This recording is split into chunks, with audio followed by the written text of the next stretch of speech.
Stroke মূলত তিন ধরনের হয়ে থাকে, যেমন স্কেমিক স্ট্রোক, যাতে মাথার রক্ত চলাচল বন্ধ হয়ে যেতে পারে। আরেকটি হেমোরেজিক স্ট্রোক, এটি বেশিরভাগ মানুষের হয়ে থাকে, যা রক্তনালী ছিঁড়ে গিয়ে রক্তক্ষরণের মাধ্যমে হয়। অপরটি ট্রান্সিয়েন্ট স্কেমিক অ্যাটাক, অনির্দিষ্ট কোনো কারণে হঠাৎ অজ্ঞান হয়ে গেলে এ ধরনের স্ট্রোক হয়ে থাকে।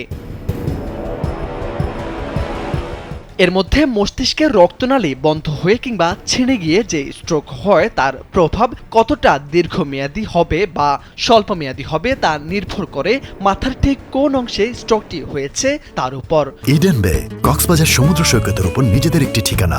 মাত্র ৫ লাখ টাকায় আপনিও হয়ে যেতে পারেন এই হোটেলের মালিক। স্ট্রোক পরবর্তী কত দ্রুত ব্যবস্থা নেওয়া হয়েছে বা রোগীকে হাসপাতালে ভর্তি করা হয়েছে তার উপরও বিষয়টি অনেকটা নির্ভরশীল। যেহেতু স্ট্রোকের ধরন মস্তিষ্কের অংশের উপর নির্ভর করে রোগীর উপর প্রভাব পড়ে, তাই স্ট্রোক হওয়ার সঙ্গে সঙ্গেই চিকিৎসকের পক্ষেও নির্দিষ্ট করে বলা সম্ভব হয় না যে ঠিক কতদিনে রোগী আগের মতো জীবনযাপন করতে পারবেন বা আদৌ পারবেন কিনা। তবে মস্তিষ্কে অত্যন্ত গুরুত্বপূর্ণ কিছু অংশ রয়েছে, যেগুলো আমাদের হাঁটাচলা, হাত পা নাড়ানো, কথা বলা, শ্বাস প্রশ্বাস নেওয়া, বুঝতে পারা, চোখে ঠিকমতো দেখা ইত্যাদি নিয়ন্ত্রণ করে। স্ট্রোকের ফলে ওইসব অংশ নষ্ট বা ক্ষতিগ্রস্ত হলে সেসব অংশের নির্দিষ্ট কাজ প্রভাবিত হবে। নিউরোলজিস্টের দেওয়া ওষুধ এবং বিভিন্ন নির্দিষ্ট থেরাপি নিয়মিত গ্রহণের মাধ্যমে এ থেকে উন্নত করা সম্ভব।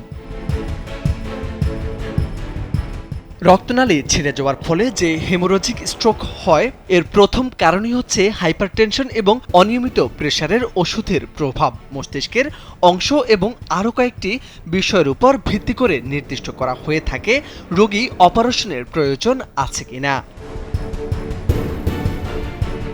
স্ট্রোকের দীর্ঘমেয়াদী প্রভাবগুলো হলো স্মৃতিশক্তি হারিয়ে ফেলা, মনোযোগ ধরে রাখতে না পারা, সহজ কাজও করতে না পারা, কথা জড়িয়ে যাওয়া, কথার গতি হারিয়ে যাওয়া, কথার মধ্যে কোনো মিল বা কথার কোনো অর্থ না থাকা, বিষণ্ণতা, অস্থিরতা, উদ্বিগ্নতা এবং পোস্ট ট্রমেটিক ডিস্ট্রেস।